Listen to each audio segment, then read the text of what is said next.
Good morning again. It's for me a great pleasure to introduce the first speaker this morning, Professor Christina Trombetti from the University of Naples. And well, the title is hidden in the, in the lecture. But maybe you will tell us, you will disclose your title, Christina, please. An optimization problem in thermal insulation. Very good. So optimal design and thermal insulation, which is especially important in this summertime. Thank you, Christina. Please go ahead. Thank you very much to Enrique and Giuseppe for inviting me in this meeting. It's a great pleasure and honor for me. And I start by telling you that for me, in this talk, omega is a bounded open and connected set in Rn, which represent thermally conducting body. And around omega, there is sigma epsilon, which is a fixed amount of insulating material, whose thickness is epsilon, and I will describe in a few seconds, is small with respect to the sides of omega. Sigma epsilon can be represented in this way as sigma plus T ni of sigma, where ni is the outer normal to the boundary of omega, and h of sigma is a non-negative function. Then when f is in L2, and for simplicity we can assume that f is non-negative, represent the heat source. Then the temperature of the body can be obtained by minimizing the following functional. The following functional, J epsilon of u, is 1/2 integral over omega of the gradient of u squared plus epsilon divided by 2 integral over sigma epsilon of the gradient of u squared minus the integral over omega of f times u. And the minimization is done among all the Sobolev functions which are zero in the union of the closure of omega and sigma epsilon. This means that any minimizer of functional u satisfies the following equation, and here we have the Dirichlet boundary condition on the external boundary, minus delta u epsilon is equal to f in omega. U epsilon is harmonic. U epsilon is harmonic in sigma epsilon. U epsilon is 0 on the boundary of the union between omega, the closure of omega and the sigma epsilon, and here we have a condition which represents a regularity condition between which says that the internal the derivative of an internal trace and the external trace are proportional. Epsilon is represent both the thickness of the amount of insulator, so of sigma epsilon, and also the conductivity of the insulating material. What happens if one passes to the limit when epsilon goes to 0 in the following problem? The functional G epsilon gamma converges to the following functional, and this was proved by Acerbi and Buttazzo in 1986, converges to the following functional, G of UH, let me denote in this way, which is 1/2 integral over omega of the gradient of u squared plus the integral over the boundary of omega of 1/2 u squared divided by h minus the integral over omega di f times u. Then in this at this stage, the temperature u solves the following minimum problem, the minimum of the functional g of u and h, when v is in Sorry, H1. Christina, what is a small h? What is a small h, Christina? Is the Small distance h is the function which represents essentially the boundary of sigma, is the amount of insulator. And okay. Okay.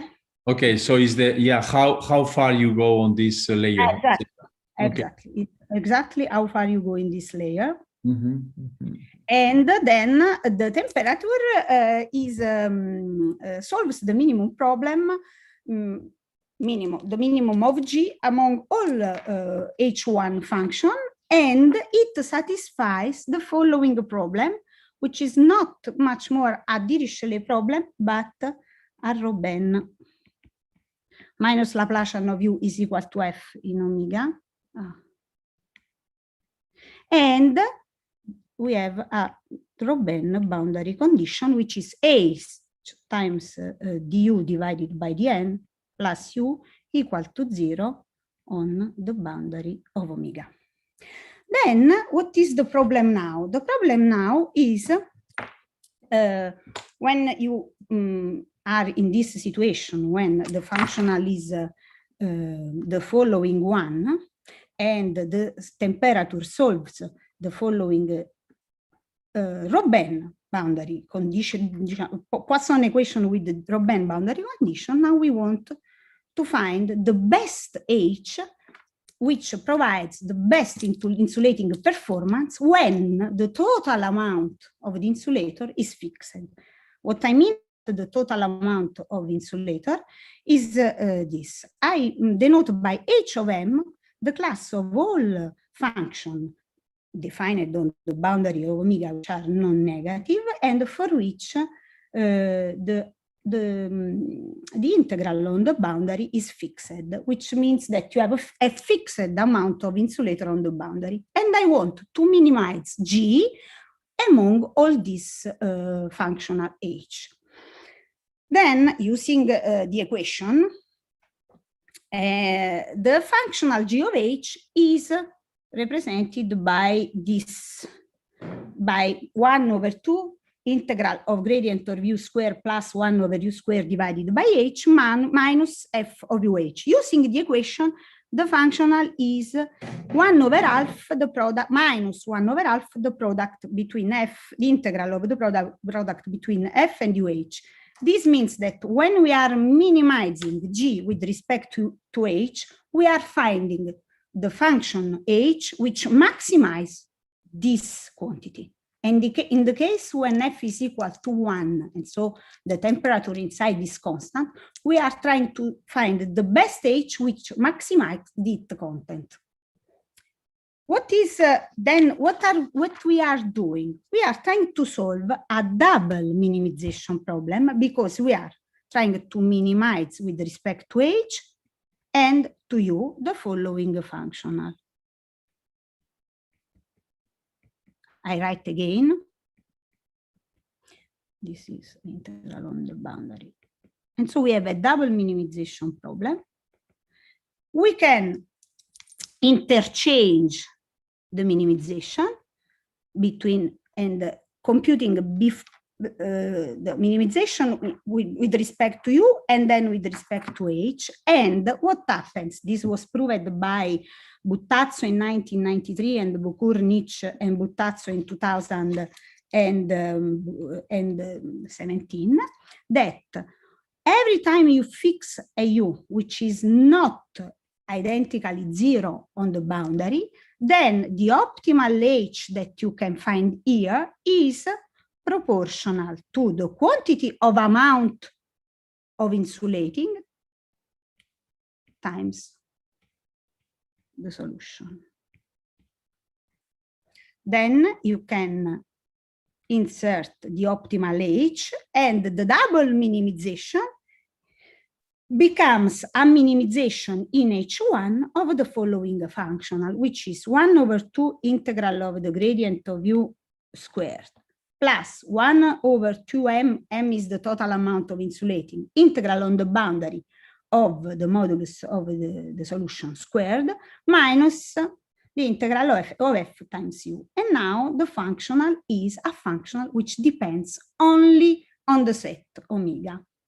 In the paper by Bugur, Buttazzo, and Nietzsche, there is a problem which say the author asks, what happens if f is equal to 1? It is possible to maximize or maximize the energy functional with respect to omega, in the sense that it is possible to find the best shape omega whenever the modulus is fixed. This is equivalent, if you remember the remark before, to find the best shape which consent to maximize the it content in the class of those sets which have fixed measure. This problem have been solved in a paper by myself, Della Pietra, Nietzsche, and Riccardo Scala, where we have studied a similar thermal insulation problem, but what we have done is the following. We have considered the following function, g epsilon of u, which is described by the following. You have the integral of gradient of u square over omega plus epsilon divided by 2 integral of gradient of u square over sigma epsilon, plus we have here an extra term because we consider this extra term, which represents the fact that the transmission, the heat flow, the flow, the temperature is transmitting by convection and not by conduction, because Dirichlet boundary condition represents the transmission by conduction and this by convection. So we have studied a similar function with this extra term. Beta is a positive parameter. Then any minimizer of this functional computed not more in H10 but in H1 of omega solves an equation, a system of PDEs which has a boundary condition which is a Robin boundary condition, because we have that any minimizer solves minus Laplacian of u epsilon equal to f in omega, harmonic, sorry, this is not it. Harmonic in sigma epsilon. Then we have this extra term produces a Robin boundary condition, on the external boundary, because this is a Robin boundary condition, and then the same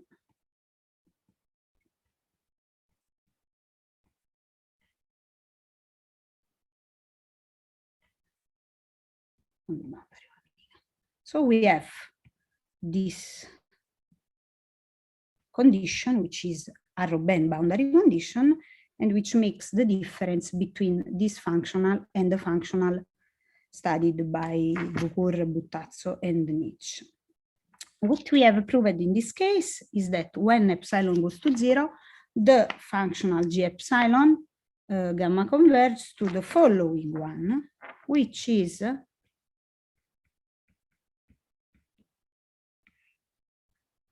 1/2 gradient of u squared plus beta over 2 divided over omega u squared 1 plus beta h minus the integral over omega f times u. And when beta goes to infinity, the Robin problem converges to a Dirichlet problem, and you gain once more the same functional that we have considered before. Any minimizer of this functional solves the following equation, which has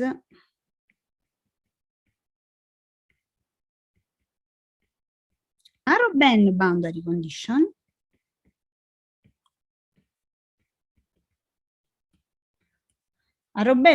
condition which involves both beta and h on the boundary. And so even if h is 0 in some part of the boundary, the solution still satisfies a Robben boundary condition.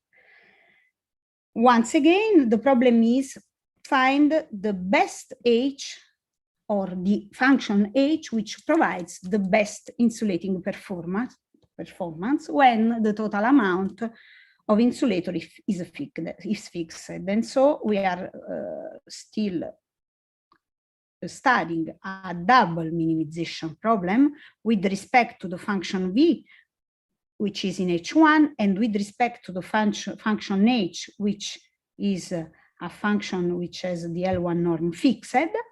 And what we have proved is that this problem has a couple UH which minimizes this and which satisfies the equation with the Robben boundary condition. But in this case, I don't write the expression of the optimal H because it's much more involved than in the case of the Dirichlet boundary condition.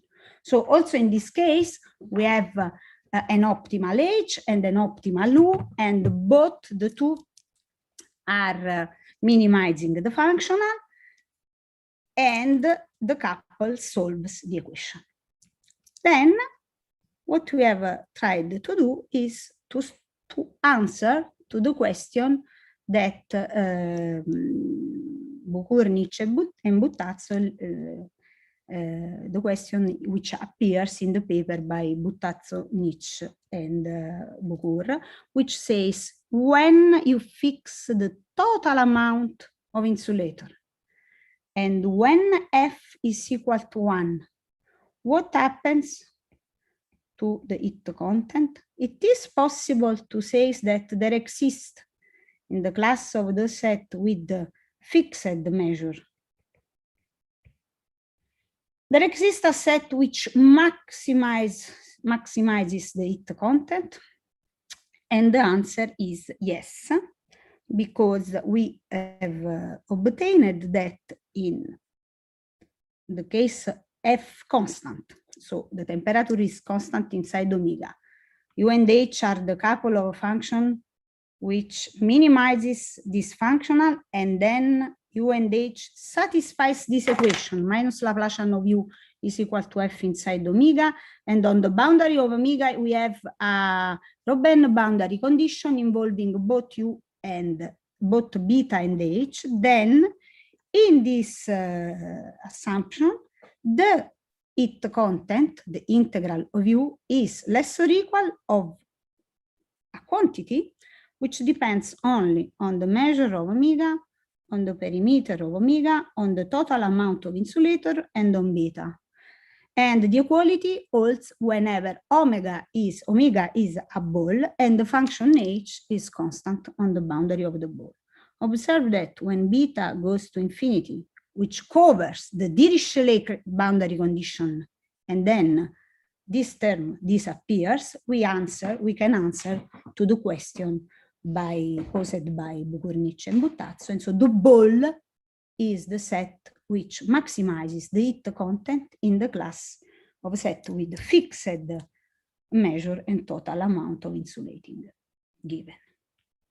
If I have some minutes, I only want to sketch these results because is I think not so difficult to. Yeah, you can use 10 or 15 minutes if you wish, Christina. Okay, and so this is, for me, this is omega. U is solving the following equation because minus Laplacian of U is equal to 1 in omega.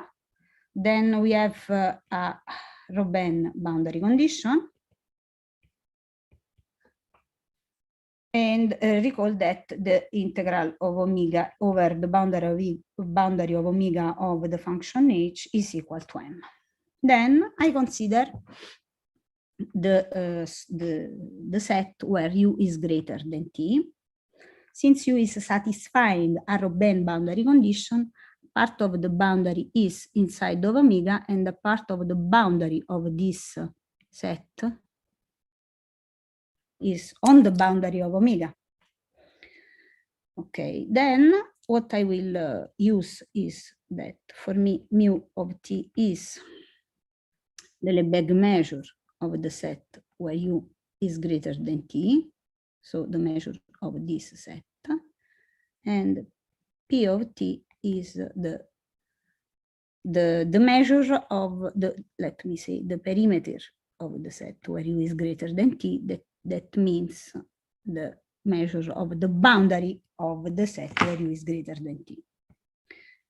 And so what I will use here? I will use that clearly the square of the perimeter is the integral over the boundary of the superlevel set of 1. This can be also written in this way.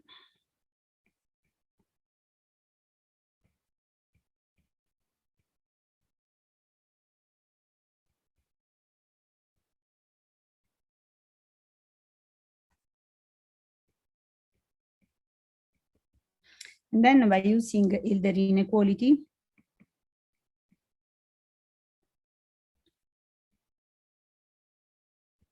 I have this and this.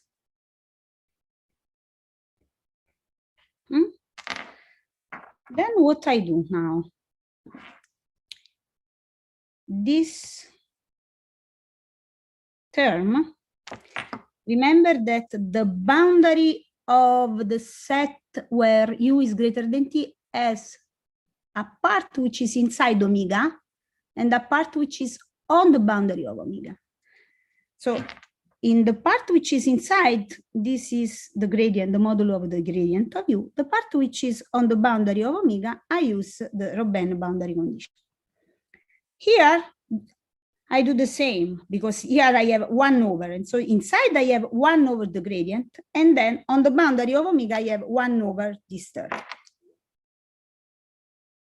By using the equation and the boundary condition, essentially integrating the equation on the superlevel set U greater than t, here,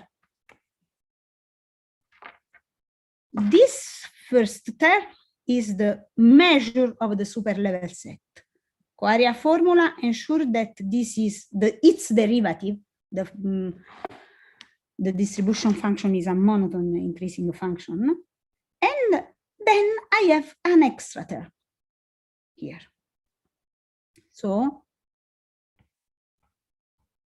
the square of the perimeter of the superlevel set is less or equal than the measure of the superlevel set times its derivative plus an extra term.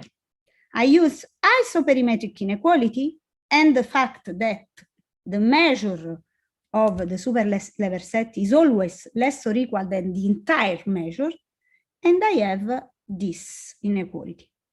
The measure of the superlevel set is less or equal than a constant depending only on the dimension.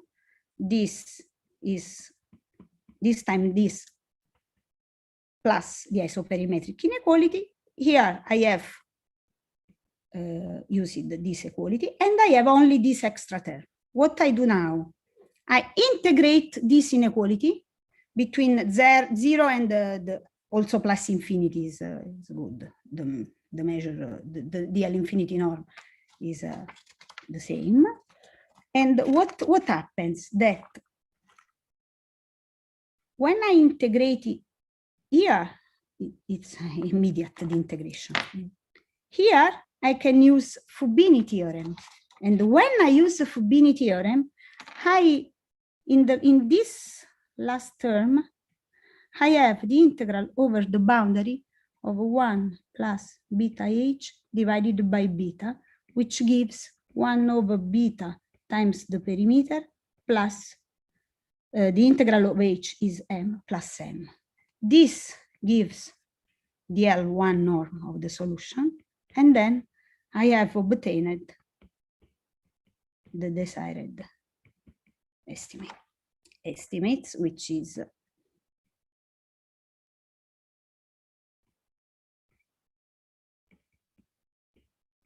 the one that I have stated at the beginning of the talk.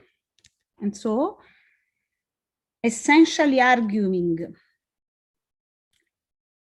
in the classical way, when one argues when you have a Dirichlet boundary condition, you do exactly the same, but when you have a Robin boundary condition, you need to consider this extra term, which is which does not appear when you have a Dirichlet boundary condition, and Fubini theorems help us to obtain the results.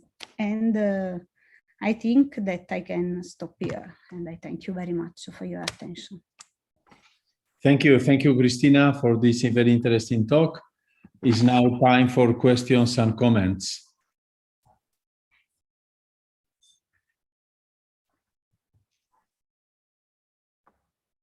So maybe before other people can maybe ask something, Christina can. So you are taking the right-hand side equal 1, right?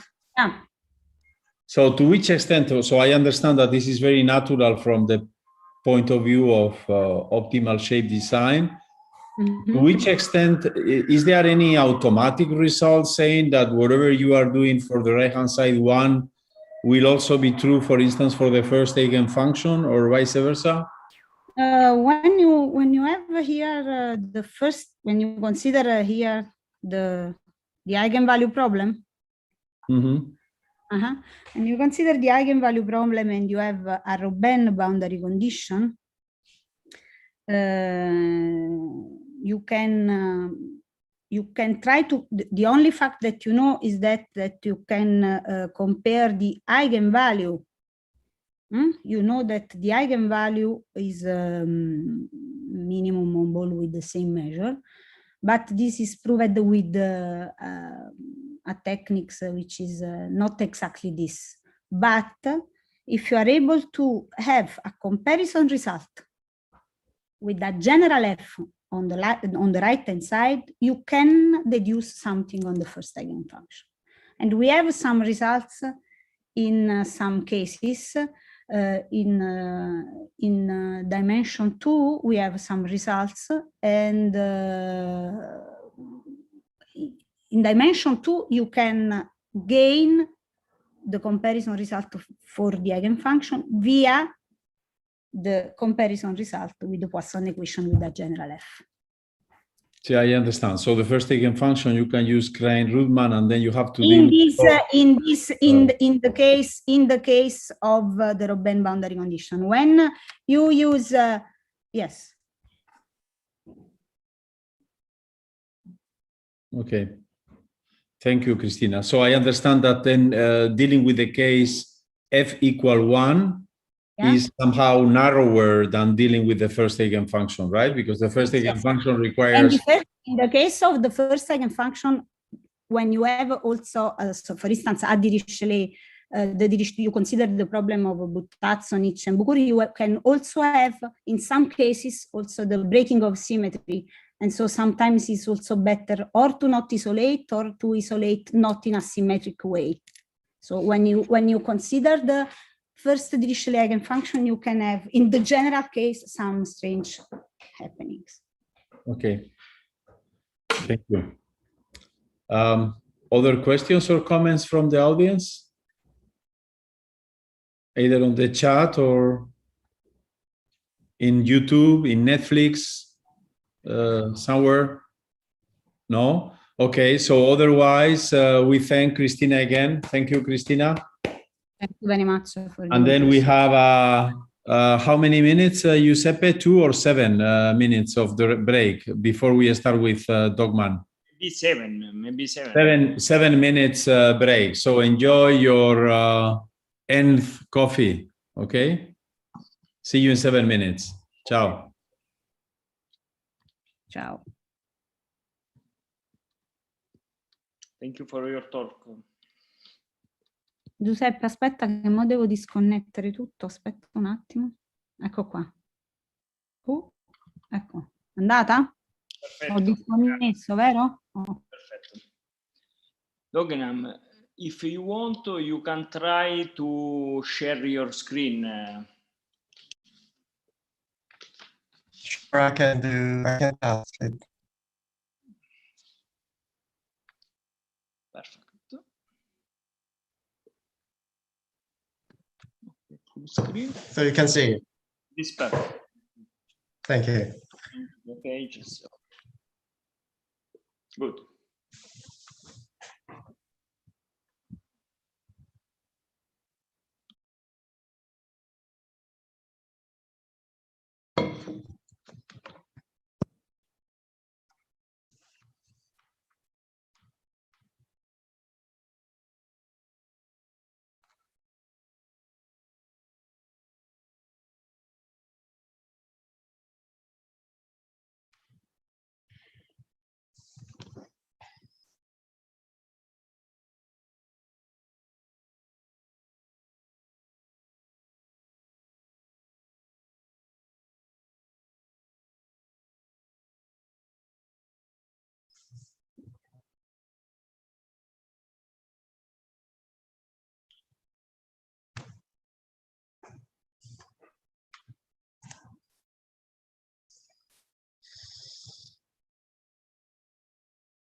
Thank you, Dogjan.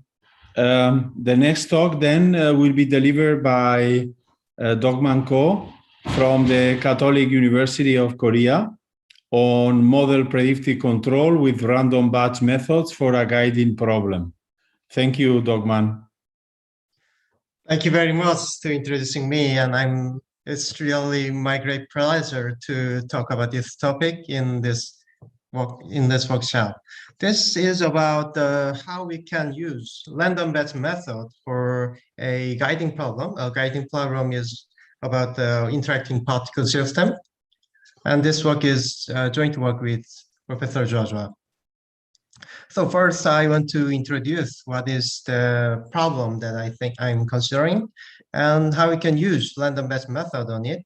And using random batch method alone is not that good performance, so I adopted also model predictive control for it.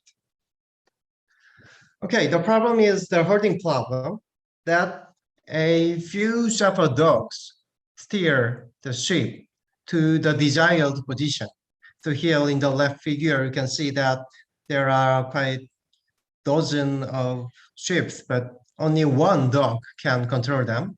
And in the right figure is the simulation that considers the blue lines are the trajectory of dogs, and the red lines are trajectory of sheep, which started from the origin and end with the point 0.5, 0.5. So the dogs are moving nearly symmetric way, and they go around the ship to capture them in a specified region. So the problem is how we can guide the ships to a desired position.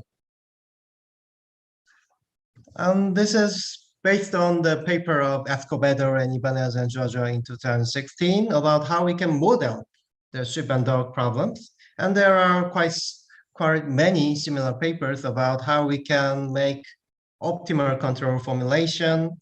The first paper is on the kinetic model and its simulations. And there are also particle simulations papers. And the other paper is the quite engineering point of view that if the dogs are here and ships are there, how we can move them in heuristic way to make an algorithm and something like that. There are a lot of this kind of problems. So what I wanted to do was how we can formulate and simulate in an efficient way to see how the dynamics works. So following the paper of Escobedo, we can consider guidance by recursion that drivers want to drive them so nearly freely we can control them. And the evaders are just want to evade from the driver. Then how we can control the evader indirectly. And the problem gets complicated if we consider multi-evader problem, as we can see in the figure, that there are 5 red dots that consider the ships. And if we just think the ships are independent, then making them into the right direction is nearly impossible because they will just separate and go to the infinity. So they need to have, just like the ships, the flocking dynamics and the position gathering, something like that. Also, they need to not collide each other, and there are quite difficult things we need to consider. So the dynamic can be described like this. Xi is the position of what we want, and Vi is the velocities, so position just following velocities, and Yj is the position of the driver, the dogs. So if we see the dynamics, I just said Uj is the control function so that drivers, we can freely move over, just like we can control the drones on the air, like we can control the dogs in the plane. And then the interactions we have between ships, but the control is only acting in an indirect way on the relative position of dogs and sheep. So this is one of the main difficulty to analyze this kind of dynamics. Then if we do the optimal control simulation, the simulation is quite beautiful like this. We have symmetric motion of dogs and sheep, and the control is accumulated at the starting point, but controlling them in a desired region does not require impressive control function, but just modulated ones, and we can capture them in the right position quite well. Then what is the problem? The problem is that if I want to simulate them, then it takes nearly several hours. In a typical laptop that I'm using the Intel MacBook Pro these 4 hours or 5 hours to make this kind of picture. This is just from 0 to 4, and the particles are 36 particles, so it should be really easy, but it takes a lot of time using Pontryagin maximum principle.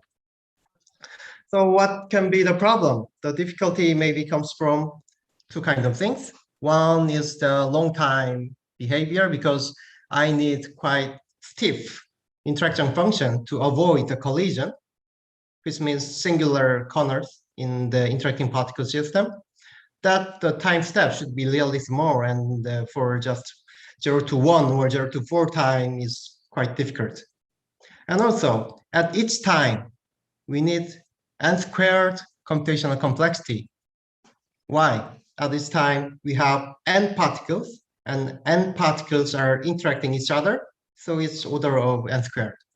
So this is not easy. So to approximate this kind of control dynamics, I adopted the random-based method to reduce the computational cost at this time.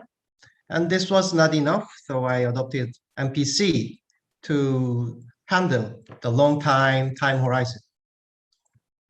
Okay, then what is the random-based method? The random-based method is suggested in the paper of Xijin and Rui and Zhang Liu in 2020, which approximate the mean field equation.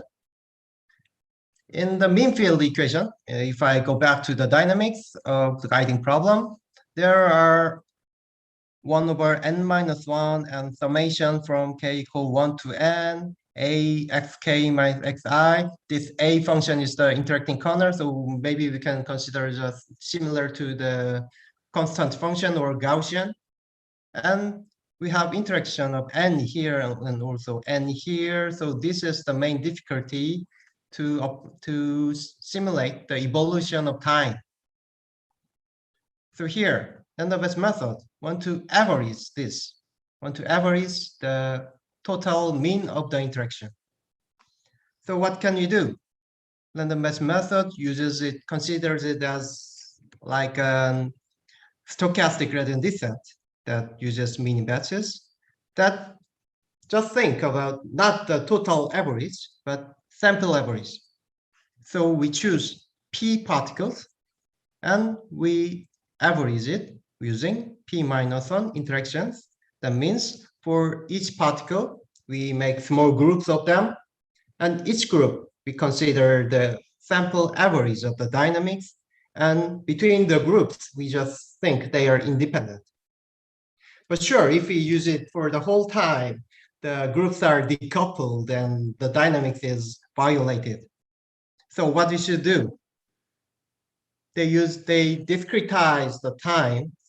So for only a small duration of the time, they use approximated dynamics, and next time we change the interactions, and next time we change the interaction, then the adjacency matrix looks like this, quite sparse dynamics that only computation is linear to n, not the square of n. And if we average over 400 times, then it looks nearly the constant, the all-to-all dynamics. So in this way, we can analyze the LBM as a switching network system, and the dynamics looks quite simple because our n interactions becomes p minus 1 summation. Oh, there is a typo here. This should be p. So summation over P and excluding I should be 1 over P minus 1. And this is not typo because I put it here, the matrix AIK. And the expectation of the matrix is P minus 1 over N minus 1. So these two multiplying these and makes 1 over N minus 1. And the computational time should be NP plus something. So using this, we can reduce the interactions at this time. And also the simulation shows that the computational time reduces just proportional to the interactions. So from 36 particles, if I choose P equal 2, that I just choose one particle each other, then the number of interactions reduces 1 over 10, and the computational time is also nearly 1 over 10. How about the errors of the LBM? This is quite a difficult question because to analyze the error of random batch method is studied recently quite a lot, and there is no easy answer because of this picture. In the left picture, you can see that the trajectory of one particle, the red line is exact one, and the blue line is the average one from random batch method. And the error is quite big because you can see the axes are X and Y, and this is the plane, and the reachable region have radius 0.1, and this is too much for the simulation of guiding problem because the dogs are finding the position by 0.1 is too far. But in the right picture, you can see that this is not a trajectory, but a time snapshot that at time t equal 10, I draw 36 particles in the red points, which is the exact positions, and the blue asterisks are the positions from approximated model. So we cannot track each trajectory is quite well, but the distribution is the points that LBM can properly approximate. This is quite good property for guiding problems, so I choose this to approximate the dynamics. And what happens? If I have approximated models, then I can use it as stochastic gradient descent to simulate it. So I just set the initial guess of the control, and using random batch method, we can find this gradient. And for the next step, we can use another LBM approximation to get the gradient of current position. And then we can do it until the gradient goes to 0. But the problem is that this algorithm does not work well. Well, this is not just problem of random batch method, because if I use other methods like direct control or internal point method optimization, they don't give me a reasonable answer. Only the Pontryagin maximum principle with deterministic gradient descent shows me answer, like in the first picture I showed you here. But this is too slow. So what we can do? Maybe the problem is on the non-linearity, but also from the time. Because we need singular interaction kernel, that we need really small time step. That's why I adopt the model predictive control here. So if we just consider the optimal control from approximated model, not the exact one, then it's really easy because we have linear and computational cost, and we can find it easily the gradient, and we can use the same approximated model to do the next step of optimization. Then we can find it rigorously that the performance of the control is quite similar. So using this, the MPC finds the approximated control, making the time discretization. Because the approximated model is basically have large errors from long time. So it just divide the time interval, and for a small time duration, we can use approximated dynamics to find the not optimal control, but nearly approximated optimal control for each time interval. And we can just using it periodically to make it to find the whole time control function. So the algorithm is as follows. We have prediction time and control time. So using for the control time, we have approximated model to compute the optimal control, and the next time step, we observe the current state of the system again. And again, we use approximated dynamics to compute the optimal control for the next time step, and so on. So using this, we are repeatedly computing the control. So the computational time gets quite bigger, but it's not that much. Using the simulations, we can find this kind of control function that is really similar to the optimal control compared to the just the simulation from random-based method here. So here the dogs are in the final step, they are moving toward the northeast. But here they are quite good capture motion that the red dots are accumulating near 0.5. So using this simulation from 36 evaders and 2 drivers, the computational cost reduced to, well, using only random-based method, it was 10%. But also using the model predictive control, this is 16%, which is 1/6. So it's quite reliable time. We can get a good approximated control for order, not n squared, but linear to n. And there are quite many problems because I just suggested the modeling and simulation, how about the analysis? I have no answers currently, but I can suggest that there are 2 big problems on it. That one is the error from the random-based method. And the other is the effect of this error to the control function. The first thing, there are quite a lot of answers that there are numerical simulation papers about from Garillo and also my advisor Ha Singer that considers how we can see the numerical error using optimization problems.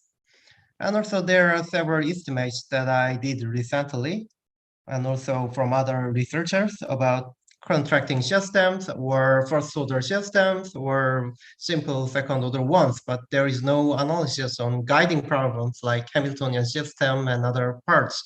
That seems quite difficult, so that I cannot say I can estimate the error in the guiding problem. And also the performance of this to the control is a difficult problem in MPC. And also we can think about other things that how it will change if we consider not just a flat plane, but there are hills and other mountains on the ship. Then at first stage, I thought that this is quite an easy problem, but it wasn't not because the interacting particle system on the hill, on the manifold, is solved in several examples, such as a sphere over or hyperbolic spaces. But in a general manifold, there is no non-exact numerical simulation on the interacting particle system that if we approximate it, then all the particle will stop in a finite time and there is no dynamics for it. So simulating this problem on the manifold is also a big problem because if we really consider the holding problem, then it should be on the manifold, not the flat spaces. Okay, this is end of the talk. Thank you very much. Thank you, Dogman. It's now time for questions. May I? Please, Nicola, please. Please. Okay, nice to see you. And I am happy. I've been happy to listen this communication because I've always been curious about the application of control theory to collective motions, and probably how the author, as the authors know, collective motions have a blow up of interest in this period, and they are moving far away from the mean field approximation. For instance, by introducing heterogeneity of the interacting persons. Well, I say persons because we don't not only have dogs and sheep, we may have individuals which are driven, and even robots. So I strongly encourage continuing this research activity, and I would be curious to have your opinion about the possibility of tackling very general models rather than the standard one somehow generated by Cooker and Smale. Right, that's quite difficult questions, but there are some leisures about general interacting particle systems, such as the paper of von Archier says about beam field optimal control, that using the particle dynamics, if we consider the n goes to infinity, then it goes to the transport PDE, the kinetic equation, then how the control becomes on the kinetic equation. Such as there are such good papers on it, but there are also some restriction on it because the general model using convolution type corners are studied quite from 16th or 17th, but not many regions for singular corners. So if the corners, interacting corners are smooth and ellipses, and if bounded, then there are quite many theories that considers how we can control them to a stable equilibrium, or how we can control to stabilize the system near the trajectories. There are, I know, several regions on it, but if we consider the singular interactions like this, then also the mean field limit has several regions on the specified models like Kuka-Meyer or the Boltzmann dynamics or the plasma Boltzmann dynamics, also like that. But I think this is quite difficult to make them in a legalized way to consider the control problem. But I think it's really important to consider first the smooth and bounded interacting corner, because there are only the leisures of mean field limit, but there are no other leisures, such as how about the traffic flow or how about the network control. Yeah. But there are really no answers on it in a concrete way. Yeah. So I think that's a really good question, and I also want to make this dynamics to the general manifold in a similar region. Thank you. Thank you very much. Thank you. Thank you, Nicola. Thank you. Okay. Enrique, may I ask something? Please. Maurizio, please. So thank you very much for your interesting talk. I also think that the mean field approach is not completely satisfactory when dealing with this kind of problems. But perhaps I missed something, but I don't understand precisely what is the final target for the drivers. So, I mean, you have a couple of dogs, or you have more than 2 dogs trying to push the earth in some direction. But typically, you want the ship enter a circle, some sort of defined place. where you want to drive the hair. But I didn't see the functional, or perhaps I missed it, and I don't understand what you consider to be the cost functional to be minimized. So you want the hair to be in the same place, you want a majority of ships being there, so what are you looking for?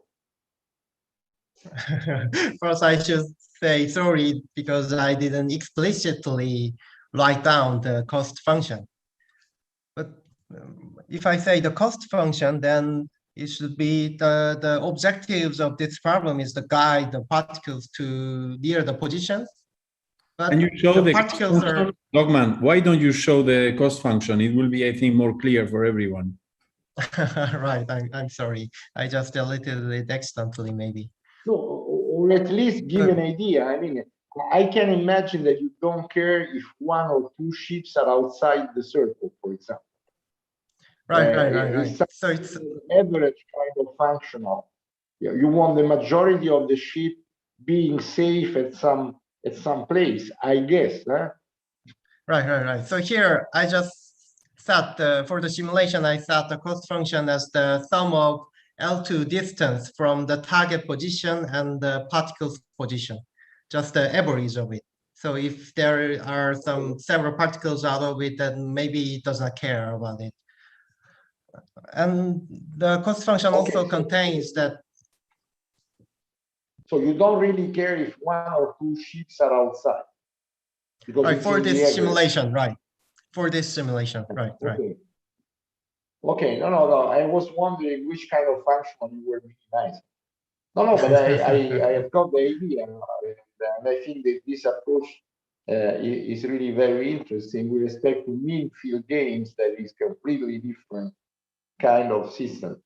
Right. So did you know that there are several papers in differential games dealing with pursuit evasion games with multiple players, but the approach is different because we were not dealing with single dynamical systems.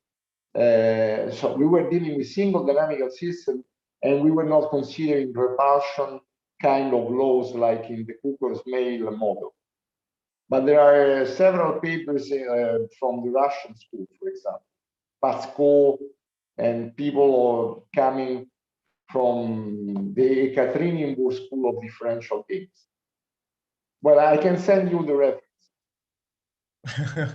Right, thank you very much. I heard that several games papers are there, but I'm not familiar with game theory, so I didn't watch it carefully. But I know it because there are.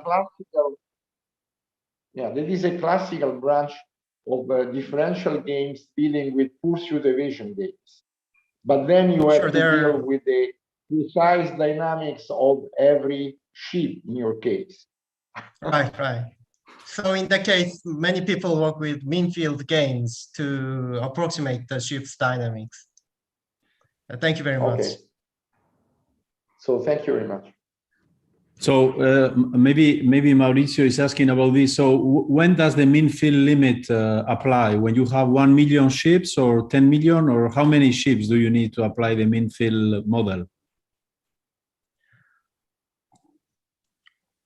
Well, basically, the mean field theory started from the Boltzmann equation that considers the power of 26, but in many statistical physics, they just consider more than 10,000 or 1,000.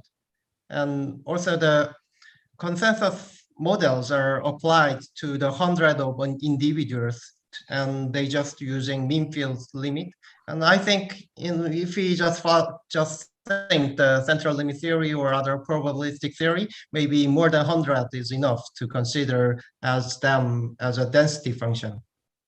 Yeah, I mean, that will be also very interesting to be explored, but of course one will need to collect data and probably even do experiments, right? To really see at which, what is the threshold in which you can really run a mean field, which is like taking a transport equation rather than than the particle system, which is like considering the characteristics, right? So right, in the case, is, the estimation is usually becomes like L2 function is 1/n order. So I think more than 100 is enough.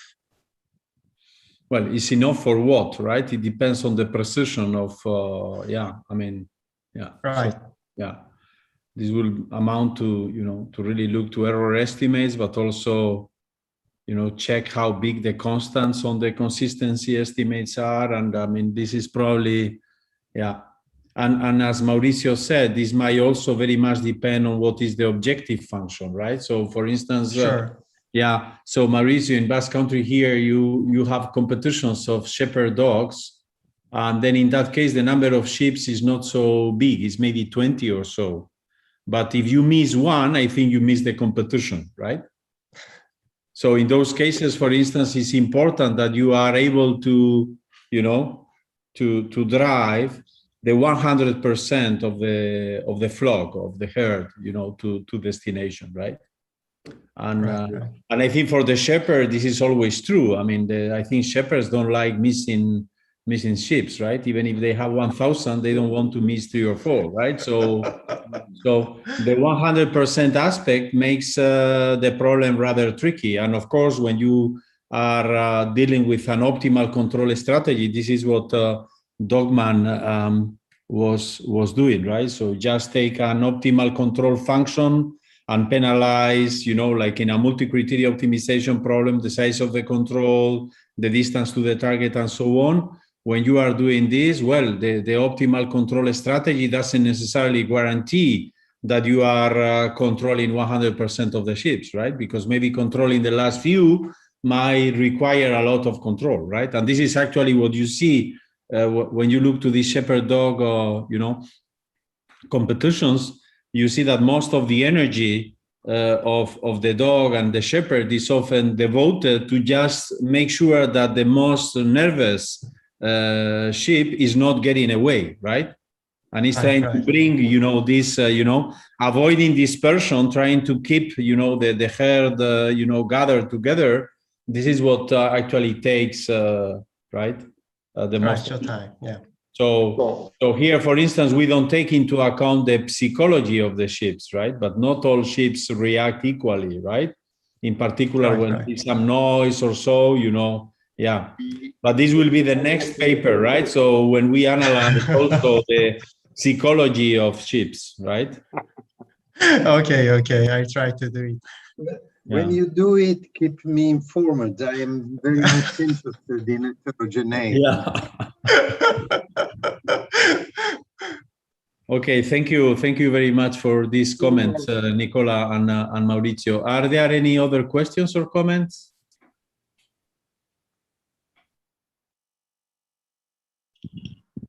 Okay, so otherwise we thank the two speakers, Christina and Dogman again this morning. And I think now, is there a break now, Giuseppe? Yeah, we start again 11:40. 11:40, so it's 26 minutes. And then you can discuss about the soccer match, but offline, right? So because